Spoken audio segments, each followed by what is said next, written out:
Opa, tudo bem? Eu sou o Luiz Camargo e seja muito bem-vindo. Pessoal, essa é a terceira vez que faço um vídeo aqui no canal para falar sobre esse assunto que vou discorrer hoje. A primeira vez foi em 2018 e já naquela época o próprio YouTube simplesmente deletou o vídeo, assim, do nada. Em fevereiro do ano passado gravei outro abordando o mesmo assunto. 2 dias depois de lançado, o vídeo foi desmonetizado. E quando isso acontece, os algoritmos baixam a relevância do canal.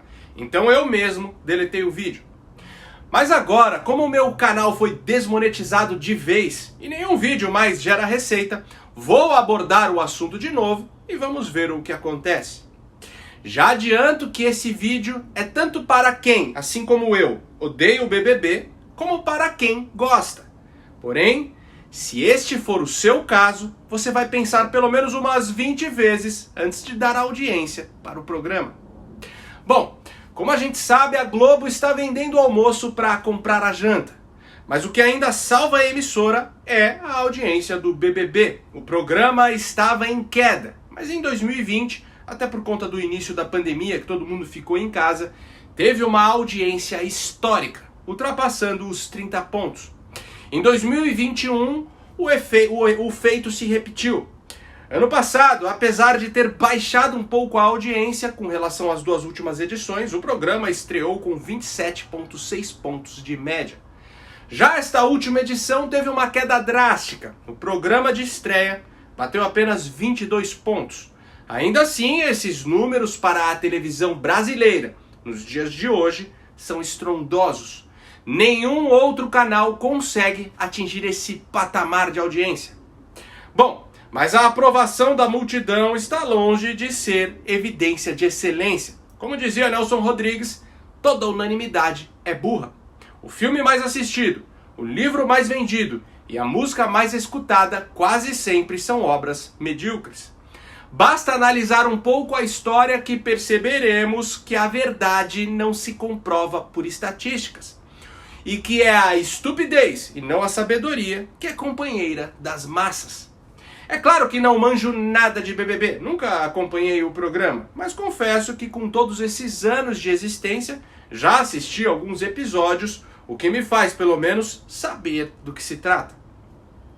O fato é que o Big Brother é o microcosmo perfeito para nos mostrar o que acontece no nosso macrocosmo cultural.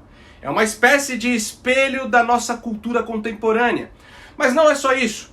O programa, que por sinal tem versões no mundo todo, é uma ferramenta extremamente eficaz para a formação do tipo de sociedade que os donos do mundo almejam estabelecer. E isso está implícito até no nome do reality, Big Brother. Calma que você já vai entender onde eu quero chegar. Então persevera aqui comigo, que o assunto de hoje é extremamente importante. Mas antes, como de costume, já manda seu like no vídeo e deixa um comentário qualquer, nem que seja só um alô mesmo, pois isso é fundamental para ajudar no engajamento do vídeo. Aproveita também e confere se você continua inscrito no canal, aciona o sininho das notificações e se for novo por aqui, me dê essa moral e se inscreva no canal. E claro, como o canal está desmonetizado e eu não ganho mais 1 centavo para fazer conteúdo aqui, então se você acha meu trabalho importante, considere ajudar a manter esse canal em plena atividade. Você pode fazer isso de 2 maneiras. Contribuindo com qualquer valor através do nosso Apoia-se, o link está aqui na descrição do vídeo e também fixado no primeiro comentário, ou você pode contribuir através do Pix. Minha chave Pix é o e-mail luiscamargopix@yahoo.com. Luiz Camargo Pix, tudo junto, @yahoo.com. É só .com, não tem BR. Se desejar, dê um pause aí no vídeo para fazer isso, que eu ficarei extremamente grato. Afinal, agora eu só posso contar com você. Recado dado, então vamos lá. Você sabe por que o reality tem esse nome? Big Brother? Sabe qual é a origem por trás desse nome? A resposta está neste clássico da literatura mundial, 1984, do escritor britânico George Orwell. Esse livro sempre figura em todas aquelas listas de melhores livros de todos os tempos, ou na lista dos livros que você deve ler antes de morrer. Com certeza, 1984 está entre os 5 melhores livros que eu já li na minha vida. Orwell, na minha opinião, foi um gênio. Outro livro bem conhecido dele é A Revolução dos Bichos. Essas 2 leituras são obrigatórias. Inclusive, os 2 livros estão disponíveis na minha biblioteca. E esta semana deixamos com um desconto super especial. Se desejar, terminando o vídeo, acesse bibliotecadoluiz.com.br e adquira os 2. Bom, A Revolução dos Bichos é uma metáfora que faz uma crítica contundente ao comunismo, especificamente aí ao regime soviético. Em 1984 é a magnum opus do Orwell. O livro literalmente nos catapulta da casinha. Ele tira as escamas dos nossos olhos para que a gente possa perceber todos os mecanismos que o establishment se vale para nos deixar alienados e escravizados. Mas para a nossa reflexão de hoje é importante eu falar um pouco do livro, até para quem não conhece a história. Mas fique tranquilo que se você ainda não leu, não darei spoilers e nem falarei algo que possa aí estragar o prazer da leitura. Essa obra foi escrita em 1948 e a história se passa em um futuro fictício, no caso, 1984. Como você pode perceber, o autor na verdade inverteu aí os 2 últimos números, de 48 foi para 84. E nessa distopia futurista, as pessoas são oprimidas por um sistema de governo tão maléfico quanto genial. É um regime totalitário muito semelhante ao comunismo, mas não na fase socialista que conhecemos, mas sim em um estágio muito mais avançado que ainda não presenciamos na nossa realidade histórica, ou que talvez estamos começando a presenciar. Depois leia o livro e tire suas conclusões.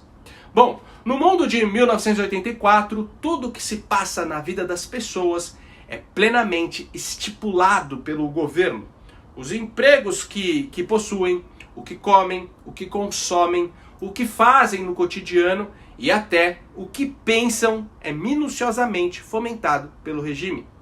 Ao longo do tempo, as autoridades estrategicamente foram empobrecendo o vocabulário da linguagem falada, eliminando aí diversas palavras e modificando outras. E o povo achava que isso era ótimo. Afinal, eles entendiam que o governo estava apenas descomplicando as coisas. Só que nisso, as palavras-chave que incentivariam aí um possível raciocínio crítico ou que incitassem qualquer tipo de oposição ao sistema estabelecido eram simplesmente eliminadas do dicionário. Esse novo vocabulário que estava sendo formado era chamado de novilíngua. A estratégia por trás da novilíngua é muito simples. Não se pode pensar em algo quando não existe o termo que o expresse. Da mesma forma que os adeptos da ideologia de gênero querem eliminar o conceito de masculino e feminino e assim criaram a linguagem neutra. Ela e ele vai virar ele. Dela e dele vai virar dile. Um exemplo. Eles são amigos. Como vai ficar isso se eu for colocar no neutro? Eles são amigues. Bom, a novilíngua de 1984 é só uma das várias ferramentas que minam os caminhos intelectuais que podem levar a qualquer pensamento que destoe do estipulado pelo sistema. Por isso que até o que se passa no interior das mentes das pessoas é, de certa maneira, imposto pelo regime. Por exemplo, como você pode chegar a uma conclusão que está sendo doutrinado pelo governo, se a palavra doutrinação ou qualquer sinônimo dela não existe? Como você pode perceber que existe algo de muito ruim à sua volta, se todas as palavras encontradas te levam à conclusão de que tudo está bom? Nesse mundo de 1984, os seres humanos são nivelados igualitariamente em todos os aspectos, comportamentais, financeiros, intelectuais. A sociedade como gado é completamente manipulada e conduzida sem resistência para onde o regime a levar. Outro ponto fundamental no livro é que não existe privacidade no mundo de 1984. Aliás, essa palavra nem existe na novilíngua, justamente para que ninguém pudesse conceber o que é privacidade. Então as pessoas são vigiadas pelo governo 24 horas, através de câmeras que possuem um formato de tela, as chamadas teletelas. Essas telas também transmitem uma espécie de canal estatal que não pode ser desligado, com uma programação aí produzida para tornar o povo ainda mais condescendente com a vida que leva. Essas teletelas estão espalhadas em todos os lugares, nas ruas, no trabalho e inclusive nos lares das pessoas. E quem está por trás de tudo isso, vigiando toda a sociedade, é o temido e ao mesmo tempo adorado líder desse regime, que é chamado de Big Brother, o grande irmão. O regime possui até um slogan, que é espalhado aí por todos os lugares. O grande irmão está de olho em você. E assim chegamos no reality show exibido pela Rede Globo, que tem esse nome inspirado nessa história. A ideia seria que nós, os espectadores do programa, fôssemos como o grande irmão do livro, assistíssemos e vigiássemos tudo o que se passa com os confinados ali da casa. Mas você compreende que é justamente ao contrário? Quem assiste o BBB não se encaixa no papel do Big Brother, o líder do regime de 1984, mas se assemelha justamente com a miserável população descrita no livro. O BBB é só mais um instrumento que apenas estimula suas pulsões primárias, paralisa seu processo racional, destrói seu senso crítico, para que você perca sua individualidade e se dissolva no coletivo, te convertendo em uma massa de manobra perfeita para qualquer sistema que está ávido em te controlar. Enquanto você se distrai com as intriguinhas ignóbeis do programa, com o bate-papo medíocre de participantes ainda mais medíocres, com as competições infames e com a exposição de uma erotização totalmente instrumentalizada, o sistema te conduz para onde ele bem entender. É óbvio que, como falei no início, o BBB é só um arquétipo de algo muito maior que somos vítimas. Mas através dele podemos sintetizar tudo o que está acontecendo em um âmbito cultural macro, para o empobrecimento intelectual e para a bestialização da nossa geração. A maioria dos programas de TV, além de contribuir para a imposição de um novo padrão de pensamento e comportamento, promove tudo aquilo que é fútil e que é vazio. E o ser humano é naturalmente atraído por futilidade, visto que as futilidades são mais convenientes. Não existe processo racional ao assimilar o que é inócuo. Só que de tanto absorver o vazio, é a sua cabeça que acaba ficando vazia, que acaba se tornando um depósito para estocar aquilo que não presta. E cabeça vazia, oficina da Globo. Pois se você não sabe, o diabo já vendeu a sua participação para a emissora há muito tempo.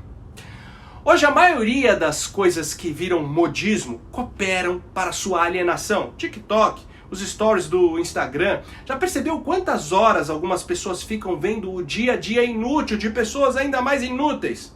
Temos que entender que nenhum povo ascendeu ao primado econômico e político para depois se dedicar aos interesses culturais superiores. O inverso é que é verdadeiro. A alta cultura vem primeiro e depois sim pode-se alcançar o desenvolvimento social e econômico. É justamente por isso que no meu livro, Breve Manual do Cristão Conservador, fiz questão de tratar esse assunto logo no primeiro capítulo, chamado Alta Cultura versus Baixa Cultura. Pois é só entendendo profundamente o que de fato esses dois conceitos significam que você vai começar a perceber como seus pensamentos e comportamentos estão sendo guiados e controlados por agentes externos. E entender todos os mecanismos emocionais, psicológicos e intelectuais que estão envolvidos em nossa relação com a alta e a baixa cultura é mais ou menos como tomar a pílula vermelha do Matrix. O Breve Manual do Cristão Conservador também está disponível na minha biblioteca com desconto super especial. E claro que, comprando o livro, você também estará ajudando a manter esse canal em plena atividade. Terminando o vídeo, não deixe de acessar bibliotecadoluiz.com.br. Bom, retomando. Eu vou tentar resumir rapidamente aqui a definição de alta e baixa cultura. Depois, lendo o meu livro, você pode se aprofundar mais nesse assunto. O ser humano contempla atributos como intelecto, livre-arbítrio, autossacrifício, criatividade e capacidade de evoluir. São esses atributos que nos diferenciam das demais espécies animais. A alta cultura está completamente envolvida com essas atribuições. Já a baixa cultura está envolvida com aquilo que é ordinário em todos os animais, ou seja, está ligada às nossas pulsões instintivas, está ligada aos nossos sentimentos primários, como a preguiça, a sexualidade, a raiva, a alegria, o ciúme, o medo, a tristeza e todas essas sensações que não passam de reações químicas que estão disponíveis em qualquer animal. Qualquer animal fica eufórico, triste, raivoso, enciumado, enfim. A baixa cultura estimula apenas essa nossa dimensão animal de existência, não nos impelindo a evoluir. Já a alta cultura nos tira da conveniência, exige uma certa dose de autossacrifício, precisa passar por um processo intelectual e isso nos impele a evoluir, o que reflete de forma positiva na sociedade como um todo. A verdadeira arte, por exemplo, tem por propósito alcançar um ideal de beleza, o que requer do artista autossacrifício, dedicação, erudição. Enfim, ele precisa superar a si mesmo no desenvolvimento do seu projeto artístico. Mas quando o fruto do seu esforço fica pronto, é o potencial humano que é celebrado. Para compor a Nona Sinfonia, Beethoven acessou as habilidades mais profundas da capacidade humana. Não podemos dizer o mesmo da Anitta ou do Pablo Vittar, por exemplo, que o auge de sua performance é rebolar ao som de uma melodia extremamente pobre. Mas o fato é que quando ouvimos a Nona Sinfonia, o sentimento que nos irrompe é de perplexidade. Ficamos atônitos diante da capacidade humana. Temos um vislumbre de um ideal de beleza. Ficamos envolvidos em sensações exclusivas do ser humano. Já quando ouvimos a Anitta, incitamos apenas nossos impulsos primários, como a sexualidade, a alegria passageira. Ficamos envolvidos apenas naquelas sensações que são decorrentes de reações químicas comuns a qualquer espécie animal. Vamos pensar agora em uma boa obra literária. Um livro, para ser apreciado, exige um grau maior de intelecto. Ele vai despertar automaticamente o seu senso crítico. As informações contidas em um livro não são despejadas prontas na sua cabeça como acontece com uma novela. Você não recebe o conteúdo de forma passiva. A informação só pode ser assimilada através de um processo que envolve raciocínio e imaginação. E para abrir um livro e começar a ler, você precisa vencer a sua pulsão instintiva natural da preguiça, pois ligar a televisão seria muito mais confortável. Só que após uma leitura, você com certeza estará diferente. Seu repertório de linguagem será mais vasto, sua capacidade criativa intensificada. E ao término de cada livro, você estará mais evoluído como ser humano. Ou seja, o livro é alta cultura. Quando você está sentado assistindo a novela das 9, o Domingão do Faustão, aliás, agora é Domingão do Hulk, ou o Big Brother, o processo intelectual envolvido é mínimo. Você fica em uma condição totalmente passiva e conveniente, apenas recebendo uma informação pronta que não estimula seu raciocínio, muito menos seu senso crítico. O que é estimulado são apenas algumas sensações, como euforia, alguns impulsos sexuais diante de uma cena mais erótica, de repente raiva quando aparece um vilão ali no contexto.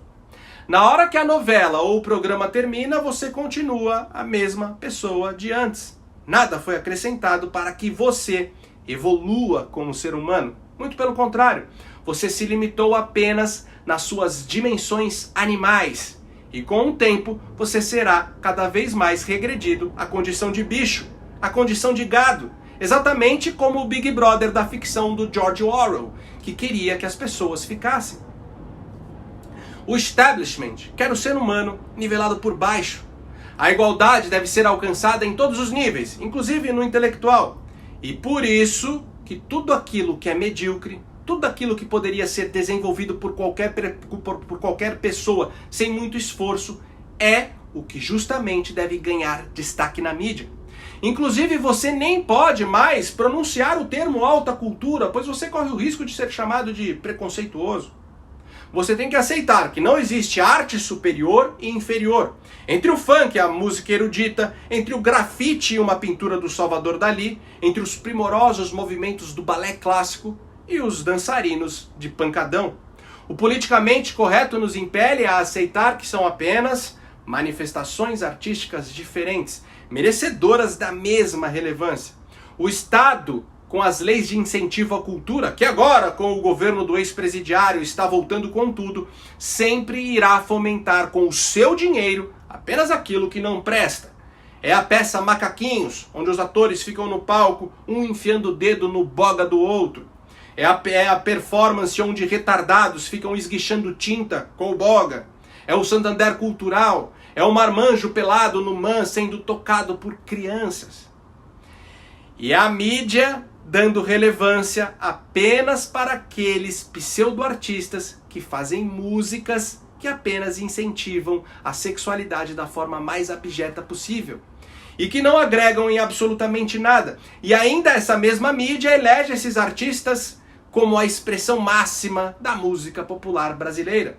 E não é de agora não, em 2014 a funkeira Valesca Popozuda foi aclamada como uma grande pensadora contemporânea e recebeu a medalha Mérito Pedro Ernesto, oferecida pela Câmara dos Vereadores do Rio de Janeiro.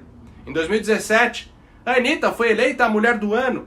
No mesmo período, o Pablo Vittar ganhou a Música do Ano no Faustão. E a tendência é piorar cada vez mais. Bem-vindo à selva, meu amigo. Bom, mas é nessa caminhada que os brasileiros vão ficando apartados de uma referência superior que os incite a evoluir como seres humanos, o que também influencia totalmente na formação moral e intelectual dos jovens. E essa população, completamente bestializada e sem referência, em um círculo vicioso, começa a dar audiência a tudo que é decadente e desprovido de valor, como o Big Brother da Globo. Só que é essa mesma população que também escolhe com o voto aqueles que vão conduzir nossas vidas através do poder político. Percebe como tudo se conecta? O fato é que a partir do momento que ficamos bestializados, igualados por baixo, torna imprescindível a figura de um ditador, de um grande irmão que nos conduza. Um tremendo paradoxo nessa dinâmica toda é que a esquerda, que contribui tanto para a destruição da verdadeira arte e para a eliminação da alta cultura, passa por cima do fato que essa estratégia acaba ajudando o próprio capitalismo, pois o mercado de consumo, o capitalismo voraz, também se alimenta da nossa pobreza cultural e espiritual. É provado que quanto mais rica for sua vida interior, menos você sentirá a necessidade de consumir engenhocas inúteis, comprar sapatos desnecessários ou roupas que estão na moda. Ou seja, quanto mais os valores tradicionais são corrompidos, mais ficamos dependentes do consumo e à mercê das campanhas publicitárias. E isso acontece porque não encontramos mais realização dentro de nós e buscamos a realização com que o mercado nos oferece. O fato é que mudar esse quadro só depende de nós mesmos. Devemos buscar apreciar e entender aquilo que realmente é mais elevado nas expressões artísticas, estimular nossa vida espiritual, cultivar um relacionamento profundo com Deus, estudar a Bíblia Sagrada. Nos momentos de ociosidade, ao invés de assistir televisão, abrir um livro, estabelecer metas anuais de leitura, tipo, esse ano vou ler 12 livros, ano que vem 24, no outro 48 e assim por diante. Inclusive você já devia começar lendo 1984 do George Orwell e o breve manual do cristão conservador deste que vos fala. Enfim, invista em você. O conhecimento é nossa única arma contra aquelas forças que querem nos escravizar. Se você não tem o costume de ler, trocar a televisão ou a série da Netflix por uma leitura pode ser algo bem enfadonho. É que nem correr. Quando você não está acostumado, 5 minutos na esteira parece 1 hora. Mas com o tempo e insistência se torna um prazer e até um vício. E assim como a corrida te deixa fisicamente mais bonito e saudável, com a leitura, sua alma, o seu interior ficará muito mais belo e saudável. Você deixa de ser massa de manobra e vira um indivíduo propriamente, um indivíduo mais interessante e muito mais exigente. O que para o sistema não será nada bom, afinal, você não vai mais se distrair com o pão e o circo, muito menos com o BBB. Bom, não deixe de visitar minha biblioteca e montar o seu cronograma de leitura para esse ano. Tem vários livros com preços imbatíveis. O kit que inclui 1984 e o Revolução dos Bichos do Orwell, até sábado, dia 4 de fevereiro, de R$ 107,00, você vai pagar apenas R$ 45,00. Só R$ 45,00 são os 2 livros pelo preço de um. E o meu livro, Breve Manual do Cristão Conservador, de R$ 64,00, você vai pagar apenas R$ 42,00. Então, terminando o vídeo, já acessa bibliotecadoluiz.com.br. Vou deixar fixado aqui no primeiro comentário os links para adquirir o kit Orwell e o meu livro. Bom, se você gostou desse vídeo e acha esse tipo de conteúdo importante, ainda mais com toda essa perseguição às vozes conservadoras, considere, de verdade, ser um apoiador do canal. Pode ser com qualquer valor. Minha chave Pix é o e-mail luiscamargopix@yahoo.com. Luiz Camargo Pix, tudo junto, @yahoo.com, não tem BR. Ou se preferir, o link do nosso Apoia-se está aqui na descrição do vídeo. E lembre sempre que se não fossem as mídias alternativas, estaríamos até hoje sendo manipulados pela Globo. No mais, curte e compartilha ao máximo esse vídeo. Não esquece de deixar aquele comentário esperto para ajudar na relevância. E me segue nas redes sociais, Twitter, Instagram, Facebook e no Telegram, @LuizCamargoVlog. Então até o próximo vídeo, valeu!